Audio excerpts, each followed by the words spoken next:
What up? What's good? My name is John Serrano. I'm a voice actor. And you may be wondering, how do you become a voice actor? You may also be wondering, why is my arm in a sling?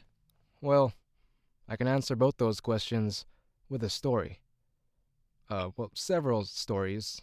The first story relating to a different broken bone, my ankle, which is how I actually got into voice acting. But this story of how I broke my arm recently is another one, which I'll get into in a few minutes. Before I get into that, just want to say thanks for watching. Thanks for being here listening to me. A like, subscribe, or a share of this video would be greatly appreciated. I'd like that. Before I get into it, let me tell you a little backstory about me. When I was a kid, I really looked up to voice actors. I was the kind of kid that knew the names of voice actors while no other kid did. You know, all kids my age loved Invader Zim and Grim Adventures of Billy and Mandy, but nobody knew who Richard Horvitz was. Everybody loved SpongeBob. Nobody knew Tom Kenny's name. Same goes for Powerpuff Girls and Tara Strong, E.G. Daily and Rugrats. Imagine like a 6-year-old saying, "Hey, you know who E.G. Daily is?" Yeah, that was me. And I always looked up to them, and I always thought that the most magical thing about voice acting is watching a cartoon, hearing your favorite character's voice, and then seeing the face of the voice actor who voiced that character, like their regular speaking voice, would be totally different or exactly the same. And the sensation of seeing a voice actor's face and then hearing the voice of your childhood, it's the most magical feeling. And I remember thinking, I wish I could do that. I wish I could blow someone's mind like that. And it took me a long time to put things together. And for most of my life, I just thought, hey, it would be cool to be a voice actor. But I never thought, yeah, I could be a voice actor. You know, it's kind of like when I was a kid, I had many dreams. One was to be a rock star. One was to be a celebrity, either through like being a rock star or being a movie star or some kind of star. But I never really thought I could take steps to achieve those dreams. And same thing goes for voice acting. It never even crossed into my mind. Like I never made any neural connections in my brain to be like, hey, I could do this. Never. Not until about a year ago. And that's where we get into the story of how I broke my ankle. It was September 2nd, 2022. A little backstory on where I was at that point. I moved out of the house when I was 24, and in 2022 I was 31. And throughout that time, I went from job to job and just trying to figure out like who I am, what I want to do with my life, what am I good at, what do I want to get paid to do for the rest of my life. And it was a bunch of weird, odd jobs that I hated and loved for several reasons, one reason or another. And by the time I was 31 in 2022, I was working for IATSE Local 16, the stagehand union. And I really liked it. In college, I studied media production because I knew I wanted to produce stuff. I wanted to make things. I wanted to be a part of something big, whether it was making movies, making TV shows, making whatever. I wanted to make something that could entertain and bring joy to people.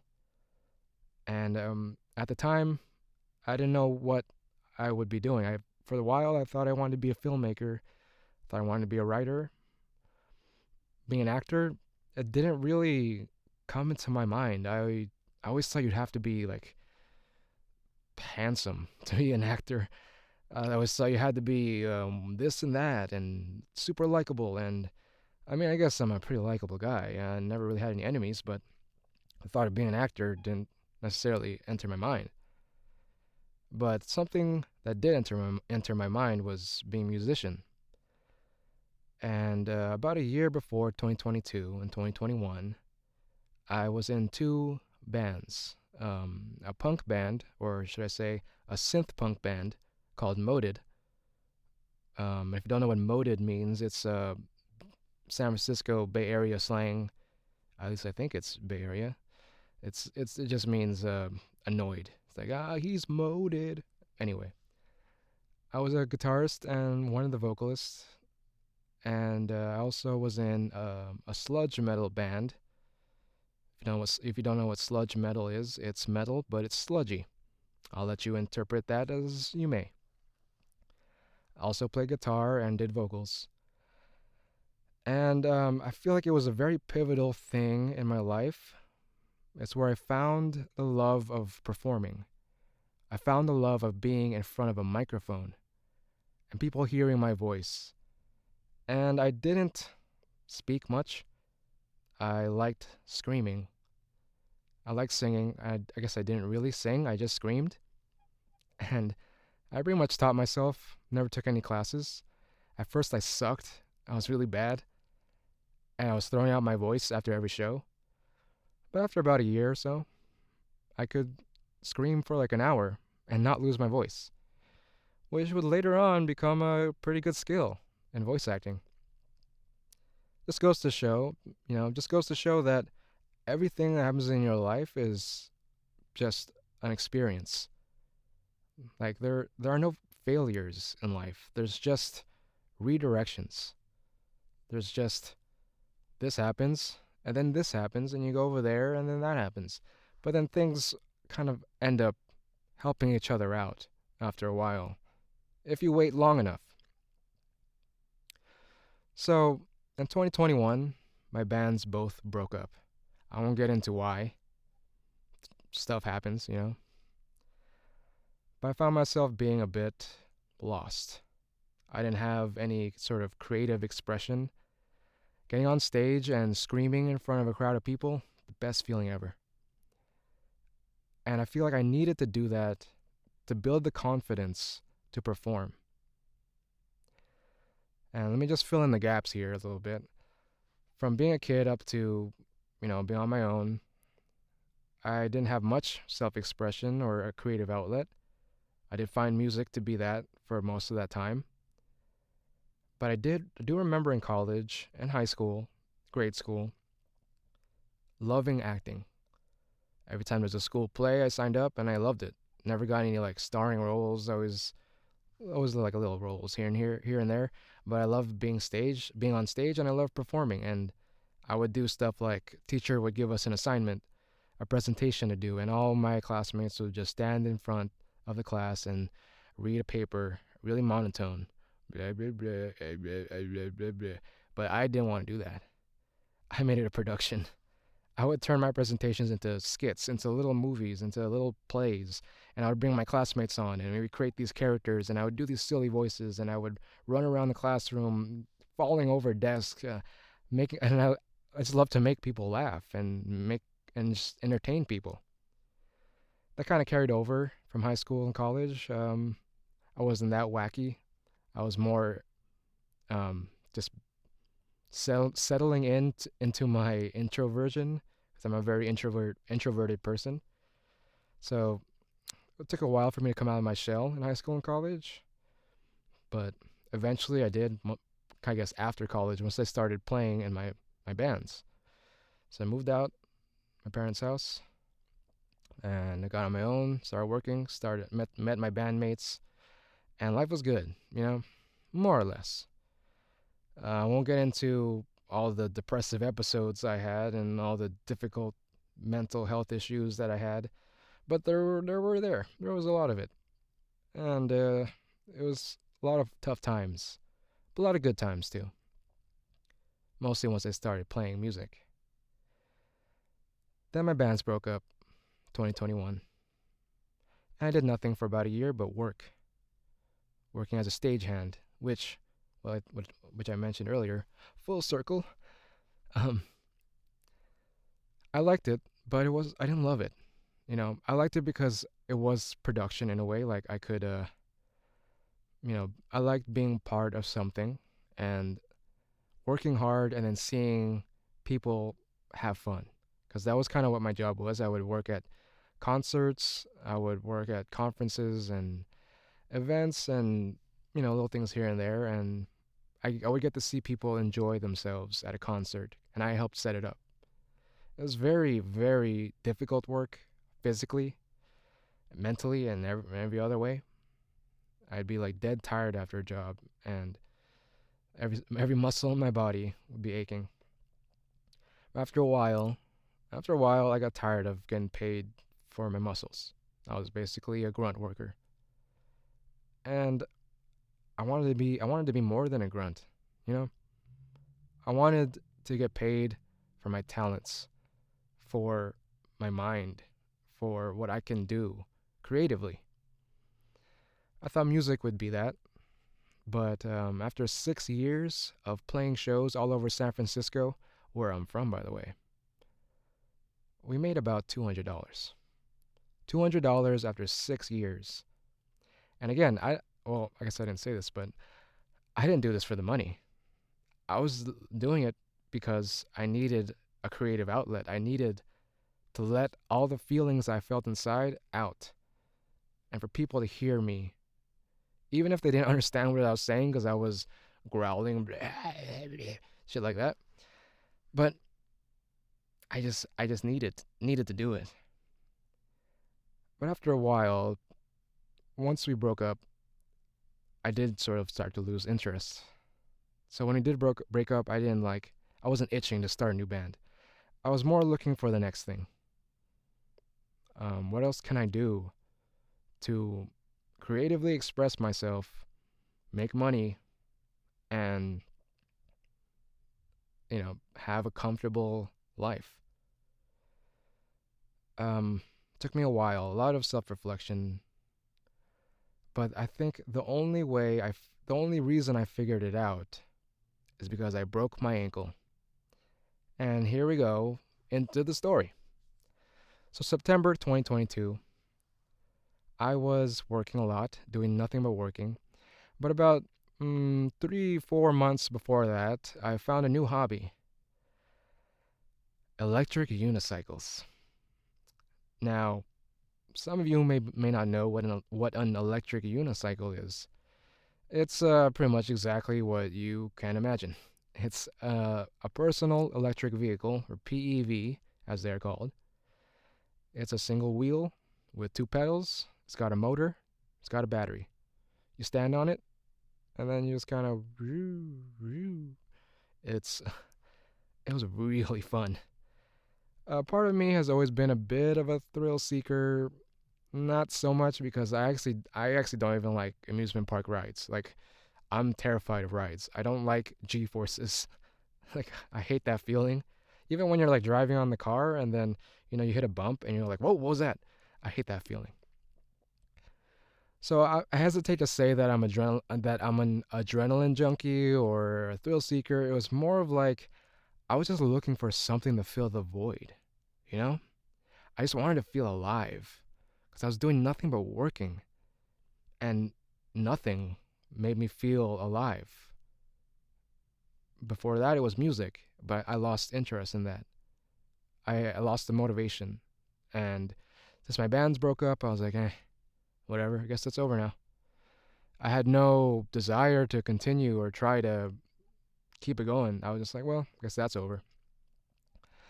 So the reason why I got into PEVs, electric unicycles, is I was working a lot, and I moved to downtown San Francisco.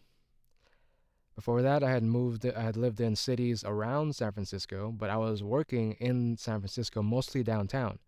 So I figured, hey, I might as well move there.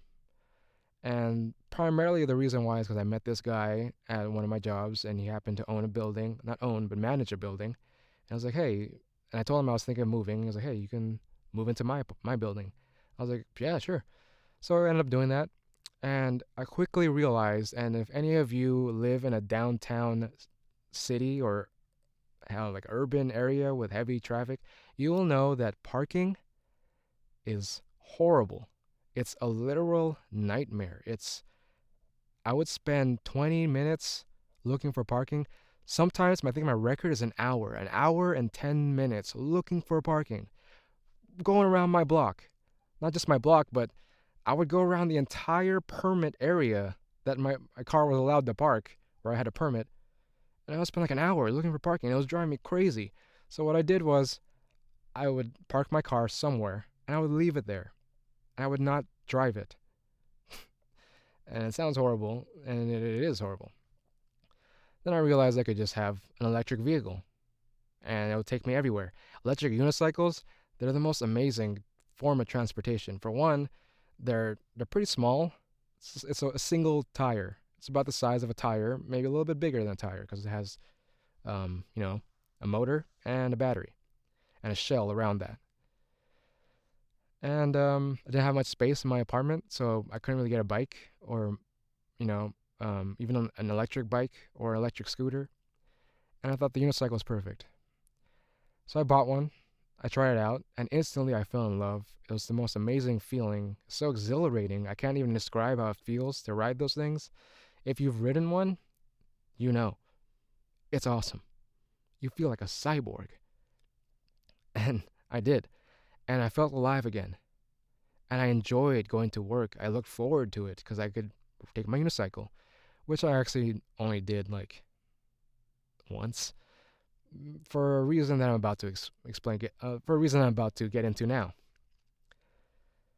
About 3 or 4 months into writing it, September 2nd, 2022. Friend of mine, fellow unicycle rider, he told me, "Hey, I have a bunch of friends, and we all go on group rides. We're a bunch of guys on unicycles, just mob out all around the city and just ride around for fun." I thought that sounded awesome, so I started doing that.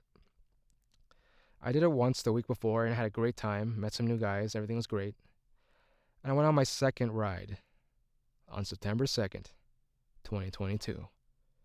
And I keep emphasizing that date because it's a date I will never forget for my entire life. I think so. I believe I'll never forget this date because it's the catalyst. It's what changed everything. What happened, you may ask? Well, I suppose you can guess. I fell.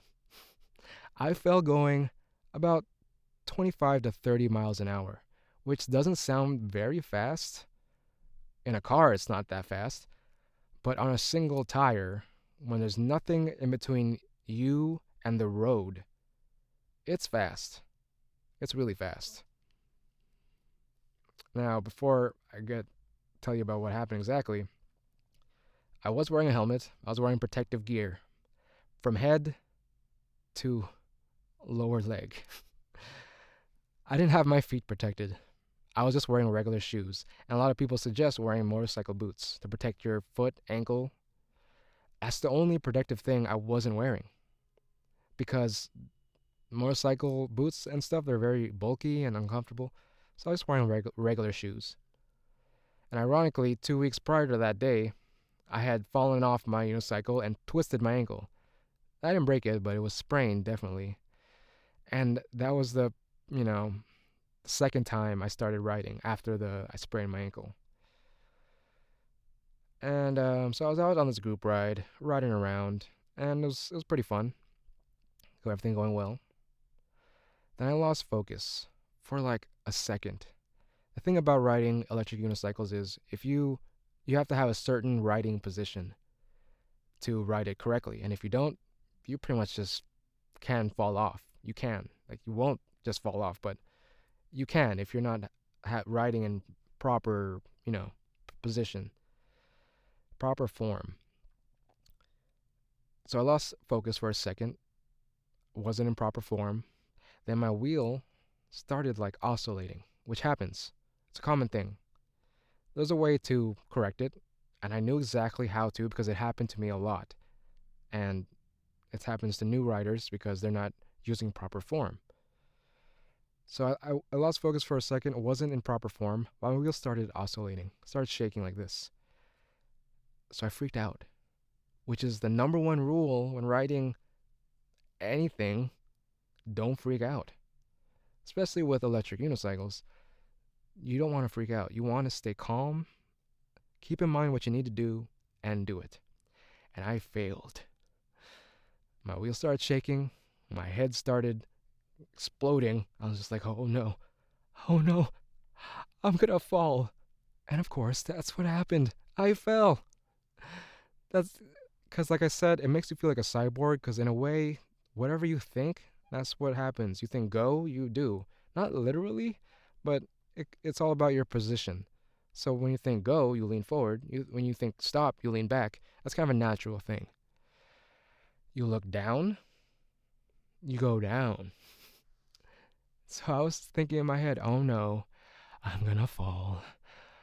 I'm gonna die. And my life flashed before me. Not literally, like they say in movies, but I felt like that. I felt like I was gonna die. And of course, I almost did. I'm extremely lucky and grateful that this was around 8 or 9 o'clock at night. Not a lot of cars around. It was not a busy road because I went right onto oncoming traffic, the other opposite lane. No cars on that lane, which I'm very thankful for. But I went right across to the other lane, right into a sidewalk. And I remember thinking, just bail, duck and roll. No, I didn't duck and roll. I was launched. I slid on my elbow pads, my knee pads, and my helmet. Wasn't wearing ankle pads. I don't think they have ankle pads. Anyway, as I was sliding, my ankle smashed against the sidewalk. And it broke. I felt it instantly. Actually, I wouldn't say I felt it instantly, but I knew instantly something was wrong because it hurt a lot. And against my better judgment, I didn't go to the hospital. You know why? Because I'm an idiot. Sometimes. That time in particular, I was an idiot. So there I was with a broken ankle, and obviously I can't work because my job is extremely physical. I applied for disability insurance. I eventually got it, which, by the way, disability is so annoying, at least in California. I'm not gonna get into it. This isn't a video about bashing the EDD, but anyway, needless to say, I struggled physically, mentally, financially. I was in a bad place in all of those respects, especially mentally. The pain, the physical pain afterwards, it it was bad, but it wasn't like the worst pain I ever felt. It hurt definitely, and I couldn't walk. I couldn't walk for about 5 months. I was in a boot. They didn't put me in a cast, which it's kind of weird because my bone broke so cleanly. They said it was so strange. It was exact straight clean break. So I didn't need a cast. I just needed a boot, and I just couldn't walk on it, and it would heal perfectly fine. Is what the doctors told me. Because I did go to the hospital eventually. Um, so there I was at home, broken ankle, nothing to do. I had nothing. I didn't have any hobbies at that time except playing video games and riding my unicycle and smoking weed. I smoked a lot of weed in my life. Kind of was a stoner from college up to 31, honestly. I stopped smoking recently, but anyway, at the time, I was smoking pretty regularly. So I did nothing but get high, play video games. That's it. For about 2 months, an entire 60 days, I would wake up, get high, play video games, go to sleep. That's it. And for a while, it was kind of nice because that's all I wanted to do anyway. I didn't want to go to work. I thought I liked my job. It was okay, but I didn't love it. I wasn't looking forward to go to work all the time. It was so exhausting. A lot of effort. And every time I'd be at work, I'd be like, man, I wish I could go home, smoke weed, and just play games. Because every guy wants to do that. Not every guy. I know lots of people don't smoke. But most of people I know, most people I knew, that's all they wanted to do, and that's all I wanted to do at the time. Well, I got what I wanted. I quickly realized it's not what I wanted. That's the thing about getting what you want. You know, the saying, be careful what you wish for, because you don't really know what you want. That is so true. I wish to do nothing but play video games and get high all day. I got what I wanted, and I wish I didn't. I was so miserable. It was one of the worst depressive episodes in my entire life. Probably top two. I've struggled with depression my whole life, but again, it's not what this video is really about. I might get into that another day, but at this time, it was the second worst depressive episode of my life, and it was really hard. It's really hard. I was so mad at myself. I was so angry at myself. Just replaying that moment in my head over and over again. I'm like, oh, why didn't you do the thing? You know what to do when the wheel goes like this, but you didn't do it. I was just so mad at myself. I was my own worst enemy. I was my own worst critic, and I was bullying myself in my head. After a while, you get tired of it. You kind of just get tired of being sad. Anybody that's been in a long depressive episode kind of knows what I mean. But you get tired of being sad after a while. And it took me 2 months to get tired of it. The first month, not too bad. I was kind of happy, like, wee, playing games, smoking weed, yay. Second month, I'm like, oh, smoking weed, playing games, again. It was rough. So after 2 months, I started thinking to myself, okay, I'm going to be out of work for a while. Here I am at home. I have a computer, which is where I was playing games. I got to do something else. So I decided to stop smoking. Because it wasn't helping. It was helping at first, but it wasn't doing me any favors at the time. So I stopped. And I started thinking, reflecting. I essentially reevaluated my life. And I'm pretty sure I wouldn't have done this if it wasn't for the accident. But I realized that I hated my life.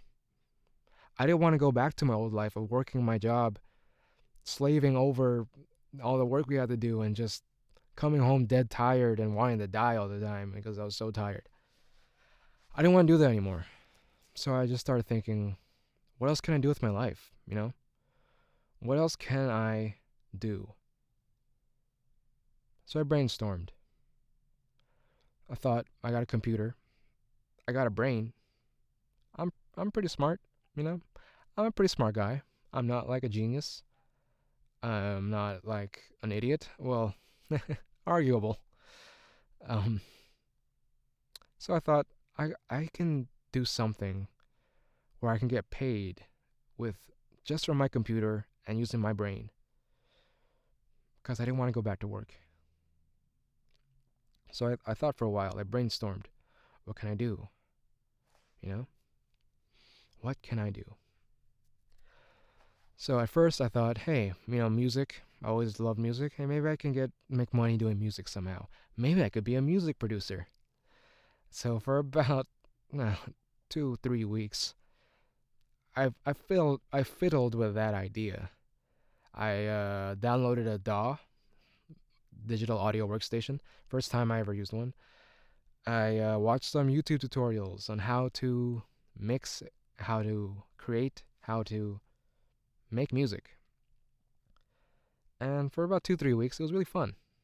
You know, I liked that. I made some bangers, if you don't mind me saying. But I had a good time. And then I looked more into the business side of things. I was like, yeesh, it's really hard to make music as a it's really hard to make money as a producer. And I lost interest. I was like, I don't know if I want to do this. And it was like everything in my life. Everything I tried that I thought I could be great at and make it my career, I just gave up. And I had the realization I just keep giving up. And I was tired of it. You know, when I was younger in college, I wanted to make movies. I gave up on that. I wanted to be a writer, gave up on that. I wanted to be a musician, be a big time rock star, gave up on that. I thought, hey, maybe I'll be a music producer. Gave up on that in 3 weeks. It was probably more like 2 weeks, honestly. But I gave up pretty quickly. And then I thought, what else can I do? I thought about a lot of stuff. I thought maybe I could just do data entry. I can type pretty fast. Something easy. But I didn't want to do anything easy. You know, I had all these boxes I wanted to check for my new career. I wanted it to be something fun, something fun, something I'm passionate about, something I'm good at, something that pays a lot, and something I could do from home. And you guys know where I'm going with this. I found something that ticked all boxes, and some of them I wasn't sure yet. Like I didn't know if I was passionate about it. I didn't know if I was good at it. I didn't know if it would be fun. I knew I could do it from home, and I knew that it's a viable option. But let me tell you how I thought of voice acting, which is the realization I came to. So, like I said, I did nothing but play video games for a while.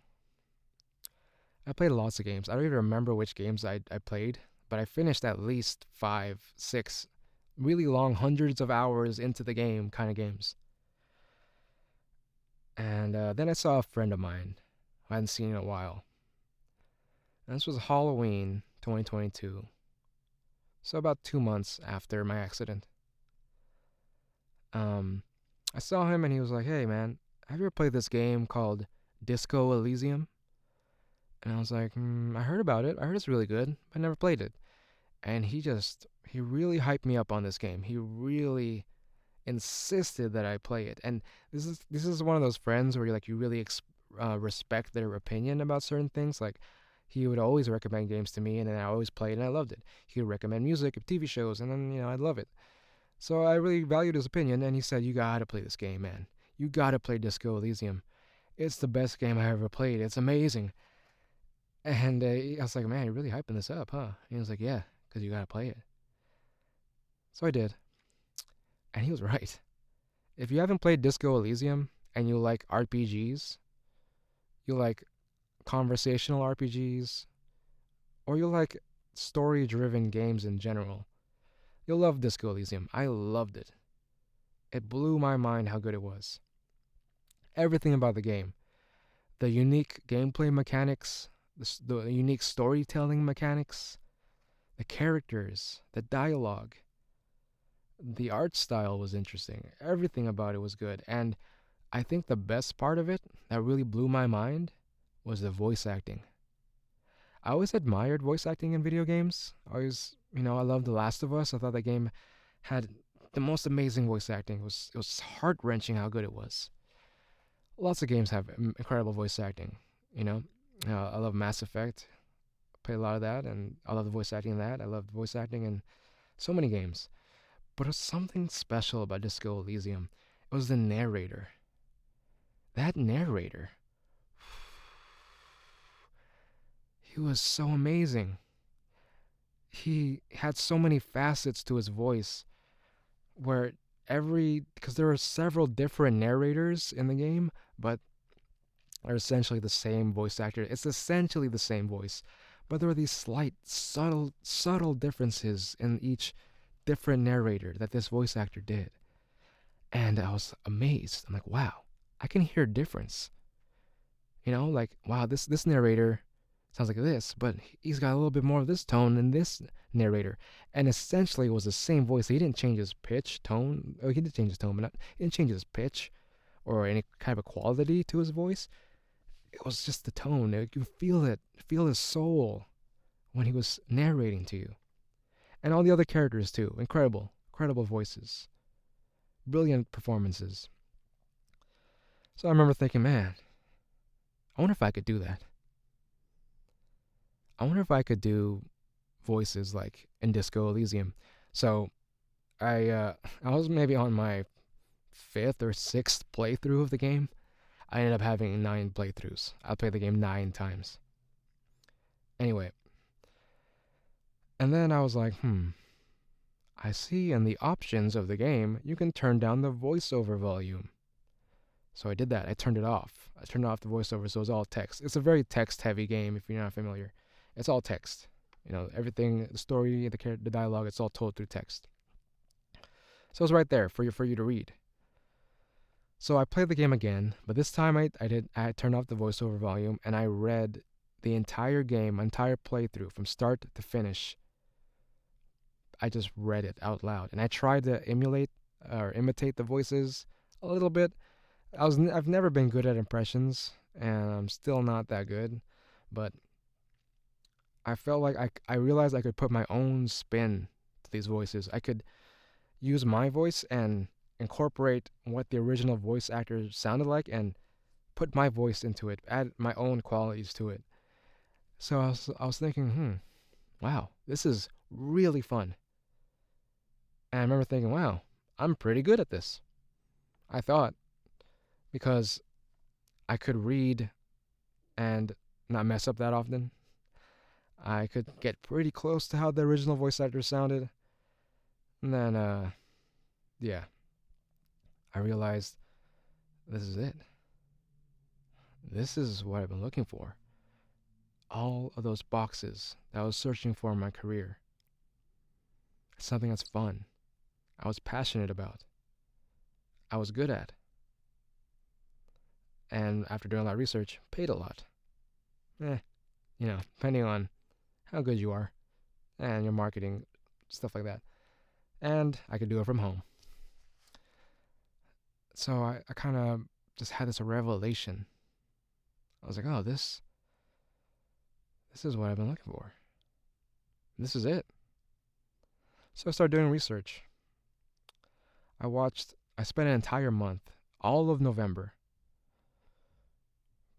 Maybe pretty much all of November, a little bit into December.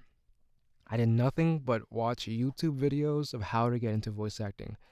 DAW tutorials, marketing tutorials, demos, and vocal techniques, warm-ups, everything about voice acting, how to find work, how to get into it, what to do. And I found a lot of great coaches.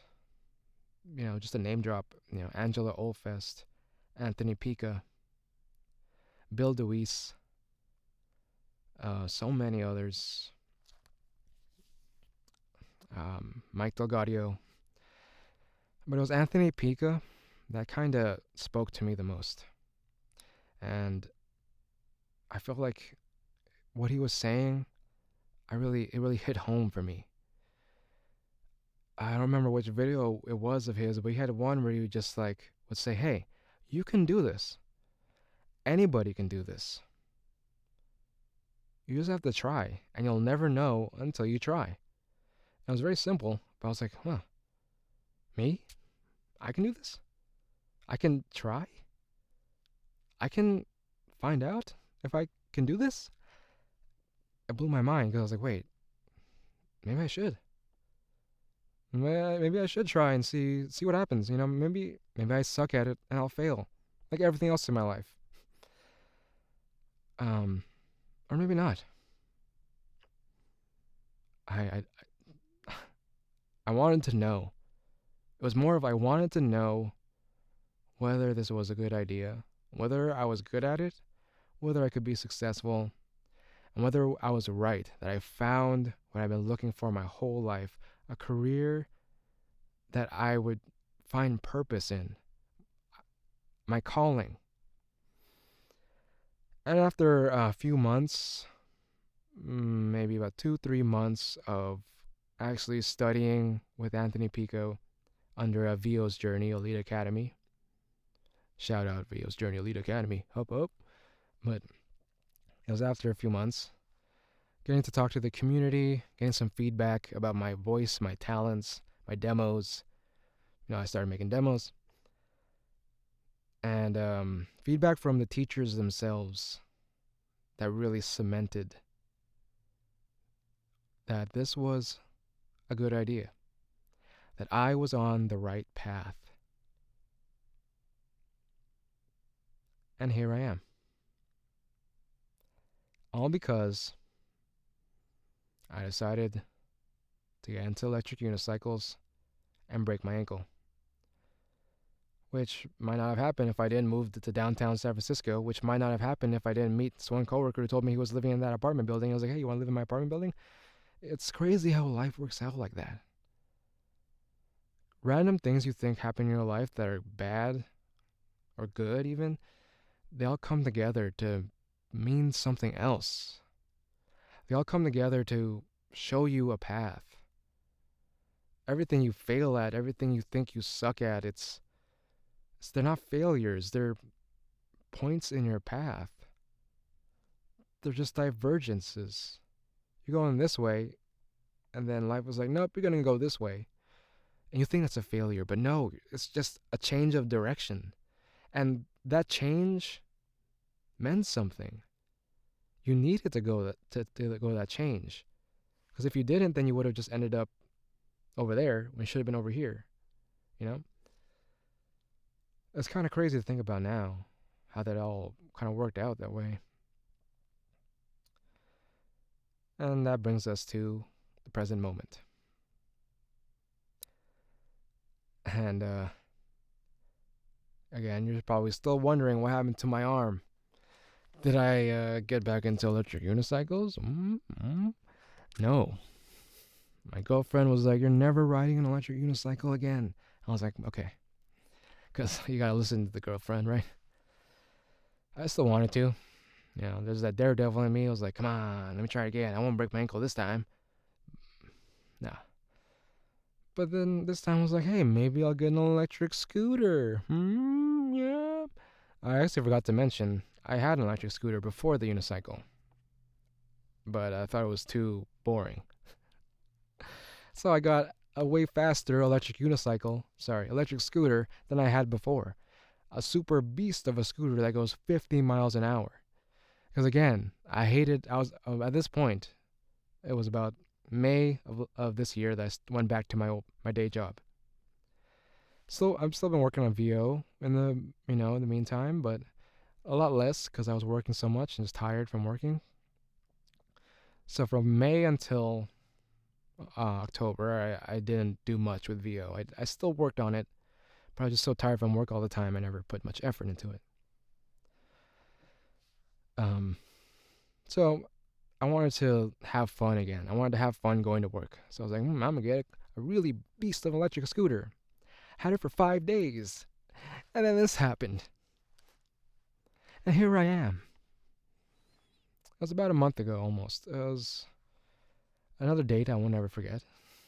October 20th, 2023. Almost a month ago now. And it was a lot worse this time. A lot worse. When I broke my ankle, it was a single bone, one clean break. It wasn't that bad. It hurt. It wasn't the worst pain I ever felt. This, 4 broken bones in my elbow and arm and shoulder. My elbow, forearm, and shoulder. And it really hurt.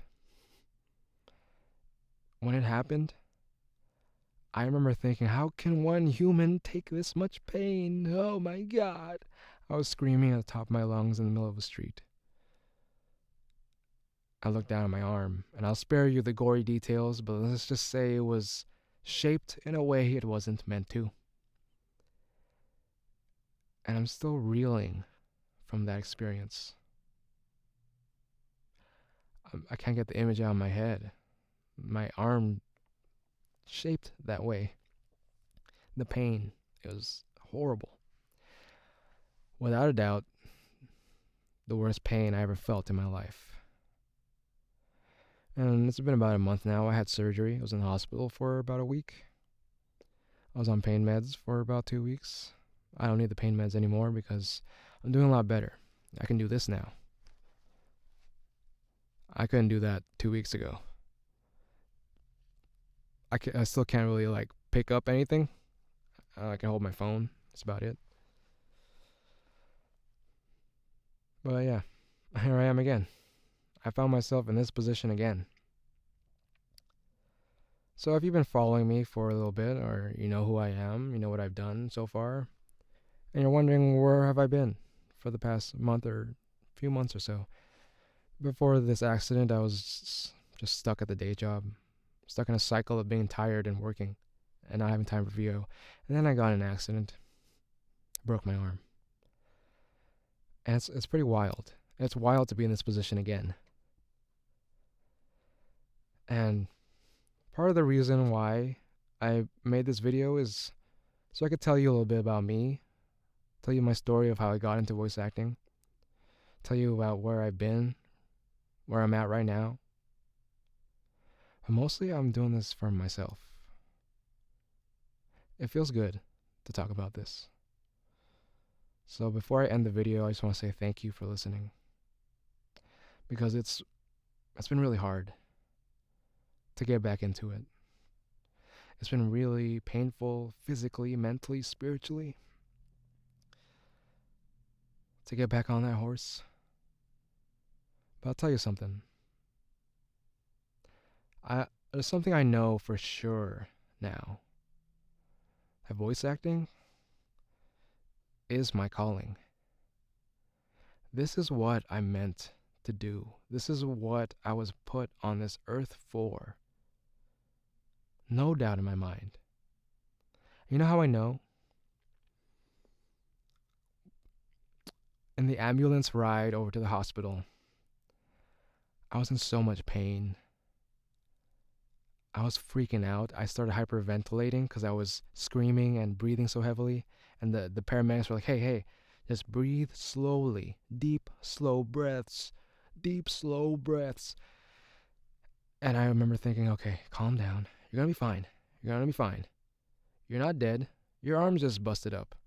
Hey, it's just your arm. At least your head's not busted up. At least it's not your voice. It's not my voice. My voice is fine. I can still talk. I'm screaming. I'm talking right now.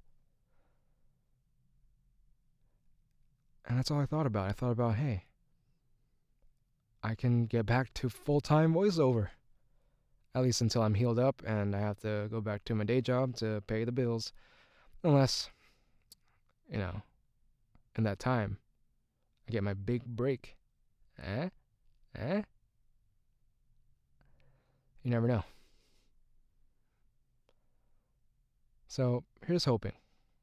Here's hoping that I can take this negative thing that happened to me and give it a positive spin. Oh, that really hurts. And like I said, I probably made this video to tell you about myself and what's been going on with me and where I've been and where I'm at. But also, I did this for myself because I needed to let this all out. It's been a rough month, but rough like 30-ish days. And for the first week or so, 2 weeks that I got back from the hospital, I was excited to get back into VO, but I didn't. I didn't do anything. I was stuck. I felt like I was back to when I broke my ankle and I was doing nothing but feeling bad and angry and sad and I mentioned earlier about how I got to a point where I just kind of got tired of it. I got tired of feeling all these negative things. And I'm starting to get there again. I'm getting tired of it. Life's too short to be sad, to be angry at yourself, to feel bad about yourself. Because I'm alive. I'm alive. 2 accidents within about a year and 2 months from each other. In 2 years, I will have spent 80% of that time being injured. But I didn't die. I survived. I'm alive. I should be happy. And I'm getting there. I'm starting to feel happy again. I'm learning to stop hating myself, which is hard. It's really hard. I feel like I'm getting there.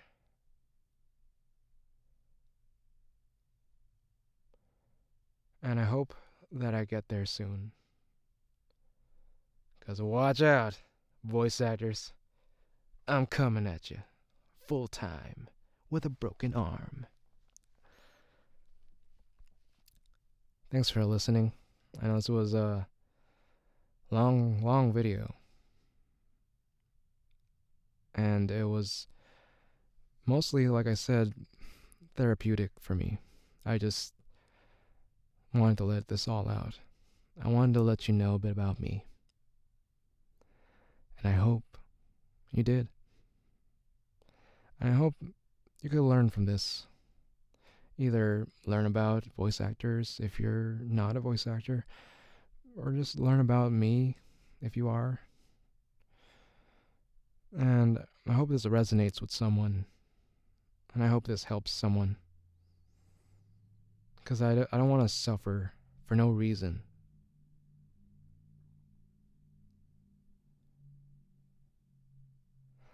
I don't want to suffer for any reason except to succeed. Sometimes you have to suffer in order to succeed. And if I have to break my bones twice to make it in this industry, I'll do it again. I'll break 2 more bones so I can not go to my day job and stay home. Because I love this. I love being a voice actor. I want to do it for the rest of my life. Even when I'm so old I can barely stand up, I can still talk. And I'm excited. I'm excited for the future. The next few months are going to be hard while I heal up. And I may have to go back to my day job in a few months when I'm all healed up. And that's okay, I guess. I gotta do what I gotta do. But I'll be fine.